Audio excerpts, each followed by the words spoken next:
اللہ الرحمن الرحیم الحمد للہ والصلاة والسلام علی رسول اللہ وعلى آلہ وصحبہ ومن والاه.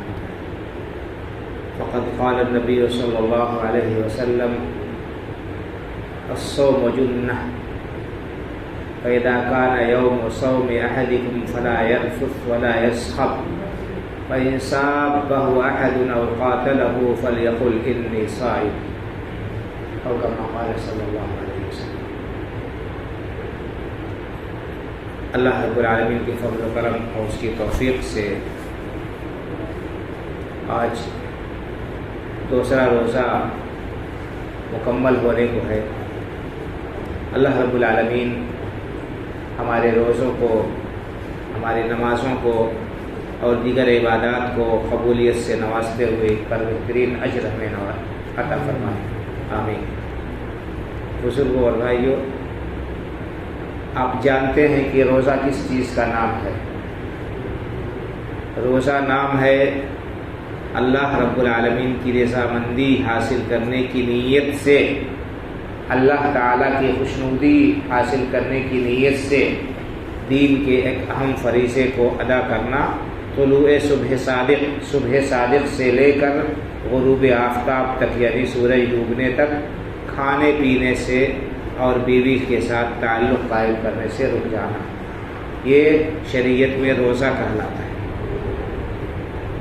اور اس کے اندر بڑی حکمت ہے اور یہ مکمل تربیت گاہ ہے. ہم کو اور آپ کو معلوم ہے کہ انسان کے لیے کھانا پینا جائز ہے.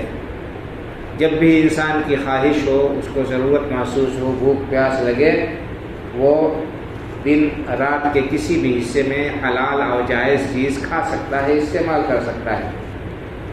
اسی طرح سے زوجین میاں بیوی کسی بھی وقت تعلق قائم کر سکتے ہیں.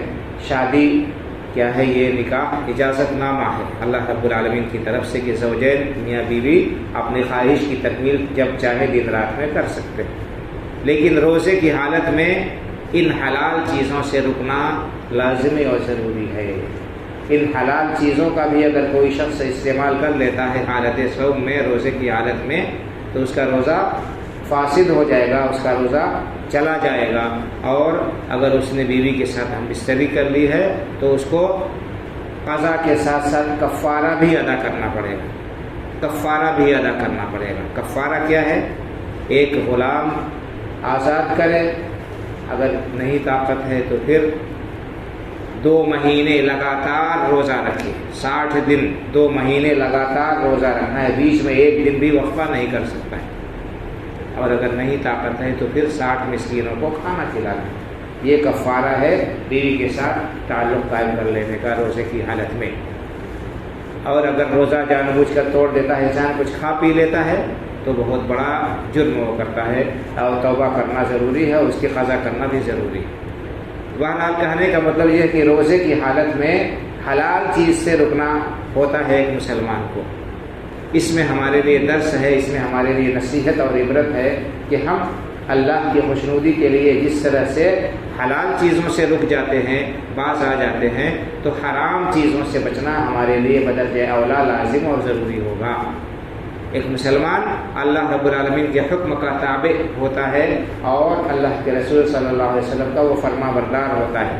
جو کچھ بھی بات اس پہ مل جائے اللہ کی طرف سے، جو حکم مل جائے اللہ کے رسول صلی اللہ علیہ وسلم کی طرف سے، اس کے سامنے سر تسلیم خم کر دیتا ہے، آمنا و صدقنا کہتا ہے. تو جب حلال چیزوں سے رکنا ہمارے لیے ضروری ہے تو حرام سے رکنا کس قدر لازمی اور ضروری ہوگا.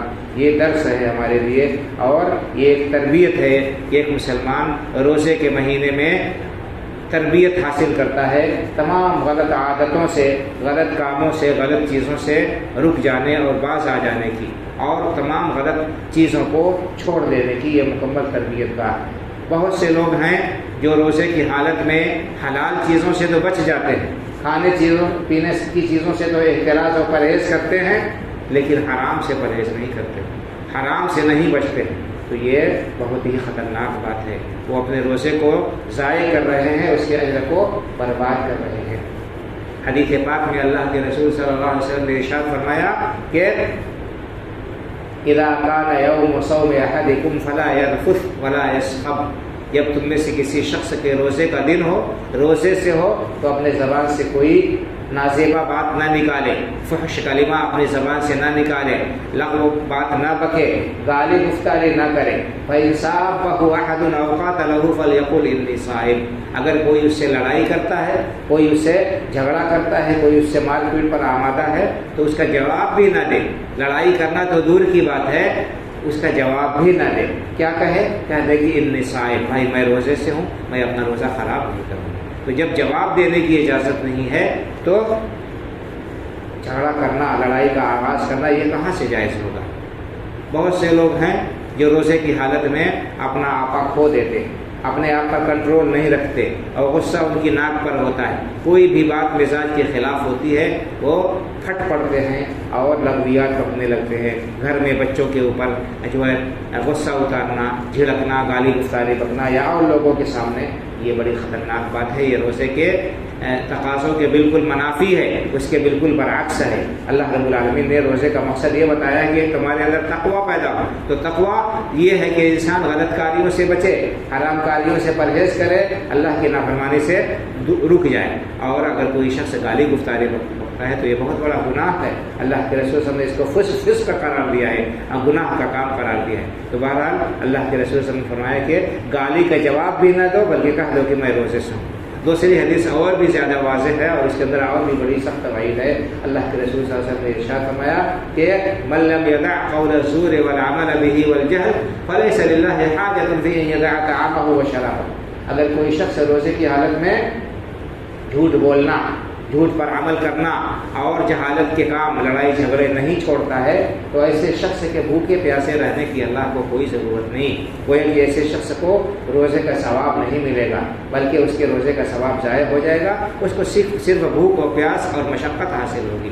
اس لیے ہمیں چاہیے کہ ہم روزوں کی حالت میں بہت زیادہ احتیاط کریں، اپنی زبان کا صحیح استعمال کریں، غلط استعمال سے بچائیں. اسی طرح سے اپنے کانوں کا، اپنی آنکھوں کا. بہت سے لوگ روزے میں کیا کرتے ہیں، یا تو سوئے رہیں گے دن بھر، یا جاگیں گے تو لغویات میں گیم کھیل رہے ہیں، تماشے بازی کر رہے ہیں، بیٹھ کر پتے کھیل رہے ہیں، یا اور سیریل دیکھ رہے ہیں. یہ سارے کام غلط ہیں اور ان سے انسان کے روزے کا ثواب ضائع ہو جاتا ہے. روزہ ایک تربیت گاہ ہے. ہم بھوک اور پیاس کی شدت برداشت کرتے ہیں، اس سے ہمیں عبرت اور نصیحت حاصل ہوتی ہے کہ معاشرے میں بہت سارے دبے کچلے، غریب، کمزور لوگ ہیں جن کو سال بھر جو ہے کھانا نصیب نہیں ہوتا بھر پیٹ. ہم ان کا خیال کریں، دوسروں کی بھوک کا، ان کی پیاس کا ہمیں احساس ہو. ہمارے اندر انسانیت اور انسانی ہمدردی، غمخواری اور خیرخواہی کے جذبات پیدا ہوں، تاکہ ہم دوسروں کی مدد کریں، ان کے کام آئیں، ان کے دکھ درد میں ہم شامل ہوں اور ان کو دور کرنے کی کوشش کریں. تو بہرحال روزے کے بہت سارے مقاصد ہیں، بہت سارے فوائد ہیں. ان کو ہمیں مد نظر رکھنا چاہیے، ان کو حاصل کرنے کی کوشش کرنا چاہیے. اپنی زبان، اپنی کانوں، اپنی آنکھوں، اپنے اعضاء و جوارح کا صحیح استعمال کرنا چاہیے، تاکہ ہم حقیقت میں روزے سے مستفید ہوں اور ہمیں اس کا اجر و ثواب ملے. اللہ تعالیٰ ہمیں تمام خلاف شریعت باتوں سے بچائے. اللہ تعالیٰ ہمارے روزوں کو قبول فرمائے اور ان پر ہمیں دنیا اور آخرت میں بہترین بدلہ عطا فرمائے، جس کا اس نے اپنے نیک اور صالح بندوں سے وعدہ کیا. آمین. وآخر دعوانا الحمد للہ رب العالمین، وصلی اللہ علی نبینا محمد وعلی آلہ وصحبہ اجمعین. السلام علیکم.